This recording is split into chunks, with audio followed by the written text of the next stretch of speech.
Bowl Director, the roofclaim.com Boca Raton Bowl Director, Doug Mosley on the Deseret First Credit Union Hotline. And Doug, we are excited that BYU is matching up with UCF in this bowl game. Thanks for joining us on the program. Well, thank you. And is your excitement matching mine? Because I'm really excited about having the Cougars down here.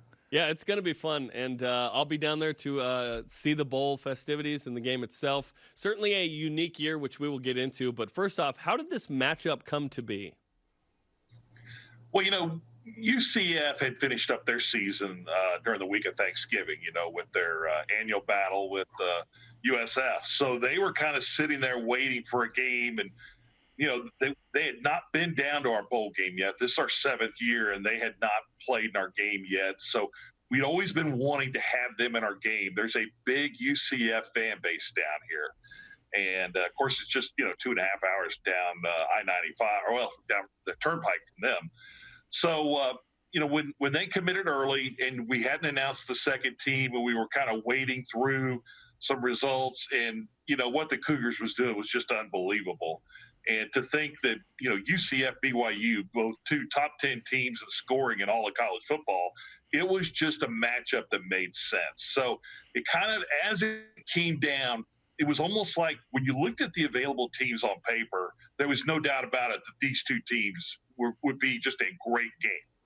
And UCF, Mark Daniels, the radio play-by-play yesterday, mentioned to us, hey, we were thinking it was going to be an ACC opponent, and then several of them dropped out, and then some just weren't as good. And then all of a sudden, BYU popped up, and boom. And BYU, I think, fans at least were hoping for a Power 5 team. But I looked at UCF and said, hey, I'll take that. So this ended up working out, despite the other not getting perhaps a Power 5 team, but Power 5 equivalent for sure on both ends.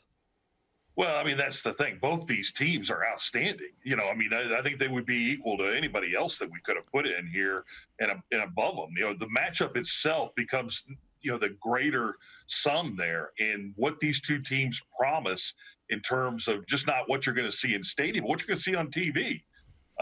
We think that this is going to be a really great TV game. It's on, primetime Eastern, 7 o'clock Eastern.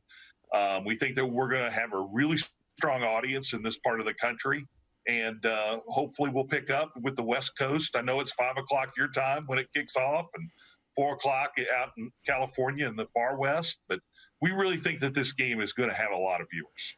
The most important position in all of sports, in this guy's opinion, and I'm not biased. Former quarterback here, Doug. Is the quarterback position, right, Doug?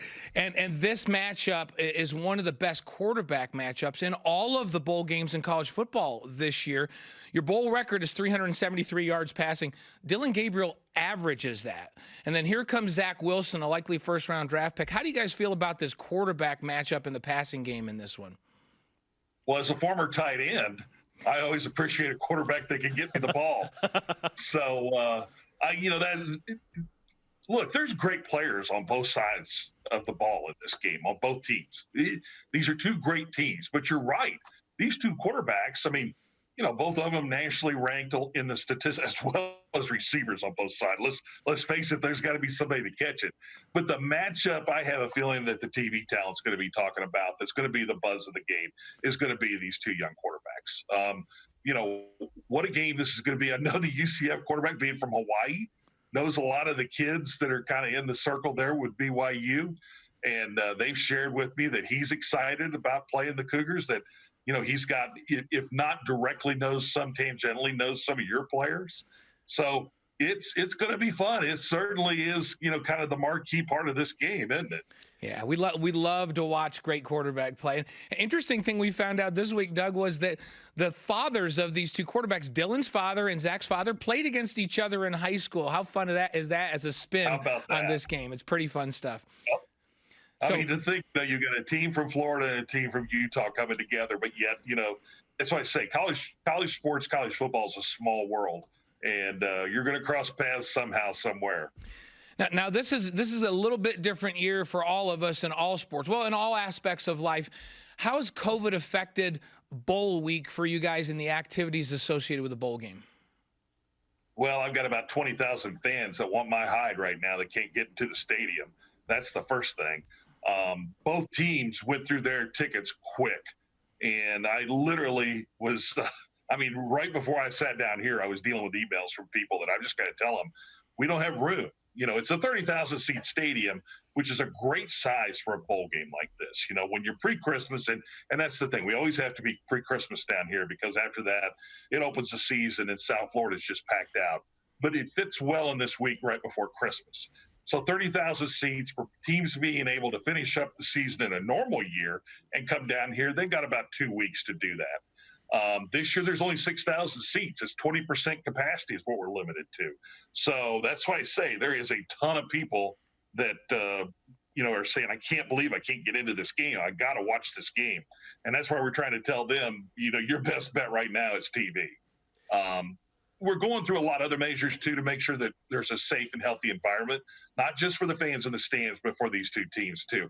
And hats off to UCF and BYU. They have been great every step of the way to make sure that the medical folks are talking, the teams are talking, and, we want to put together a safe and healthy environment for them.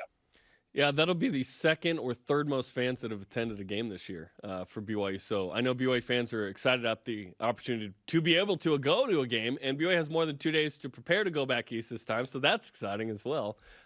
This has been a fun matchup where the American has yet to win a game in this bowl, which is interesting, including SMU last year, right? 0-3. But Conference USA is 5-0. In comes BYU as an independent. So you've had a taste of a couple different conferences. So and then you look at the shootout element of this, Doug. I've noticed that of the 6 games, 4 of those featured the winner with 50-plus points. Do you expect a shootout in this one like we do? Yeah, I fully expect it. I mean, it's, let's face it, outside of 1 year when we just had a rainstorm come through that typically doesn't happen at this time of year. We're in our dry season right now, but it's a great surface in FAU Stadium, even though it's a natural surface, not artificial turf. It's a great surface, a great environment. It's just, the weather's just right for offenses to go. Defensive coordinators come in here, and I think we put gray hairs in their head. Speaking of weather, I know it's a little bit of a long-term forecast, but what are we looking at for game day down in South Florida? Well, I was looking ahead to that too because it is brutally cold here right now. It got down into the 70s here. Come on, man. We just can't have that. So it's going to be in the mid-80s. Being by the ocean, there's always a chance of a little bit of rain, a pop-up cloud coming off the ocean or something like that. But we're not looking at any kind of major precipitation that day, anything along those lines. It should be a beautiful evening. I've been to Fort Lauderdale before, but never Boca. So give us a sense of what BYU fans who are going there can enjoy in Boca as much as you can in a pandemic. Yeah. Well, our beaches are nicer up here. Actually, we're just north of Fort Lauderdale. It's all kind of, from Miami, really almost practically to Key West, all the way up to Jupiter and Fort Pierce. It's there's a big population down here. So Fort Lauderdale's not far away, but Boca Raton is a beautiful city located right here on an inlet out into the ocean. It's what's the best way to describe it? It's kind of a Mediterranean style architecture that you'll see in our city. It's very unique and has been very attractive to folks. Our real estate market is red hot right now for people who are trying to get out of the Northeast and get back down here to this weather, especially after the weather they've had moved through there. And Boca's really it's a, even though if you remember the Seinfeld show about Del Boca Vista, well, Boca has almost been like, we want to shed that label.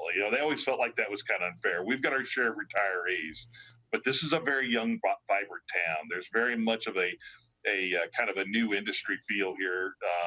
Technology's big down here.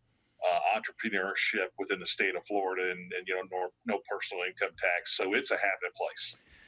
I have been down that way, and that corridor that you mentioned, Doug, from Jupiter on down, to me, that's a golf capital of the world down there. There's so many great golf courses, and it's my favorite part of the United States for all different types of food to have a chance. You can eat anything you want down there. And so I'm jealous. Jerem gets to be down there this next week. I don't get to be down. I'll be up here in the studio, but I wish I was coming down, and I would bring my sticks with me if I was coming for sure. Well, let me tell you, there's some great seafood places really near where the Cougars are staying. I mean, some of my favorites, because Jupiter is one of the homes to Major League Baseball spring training. So I'm up there quite a bit during spring training season, and there's some great places to eat on the water up there in Jupiter. Look at the Jupiter Lighthouse is kind of an iconic figure in there. But you're right. I mean, have you had a Cuban sandwich yet? Cuban sandwiches are one of my favorites. There's all kinds of stuff here. Well, awesome, Doug. We really look forward to the game, the situation as well for BYU. We're excited about the chance of BYU's playing in a bowl game in a pandemic. Not everyone has played their game and had issues, and as of right now, so far so good, which is great. So we look forward to it, and we're excited to see it. Well, we'll be excited to have you down here, and everybody's excited about the Cougars. Of course, I don't know if you guys know the fact that the church is actually one of the biggest landowners in the state of Florida, one of the biggest private landowners. So there's a big BYU faction down here anyway. There's going to be a lot of fans for the Cougars here. Yeah, we're looking forward to it. Doug, we appreciate the time and best of luck. Thank you.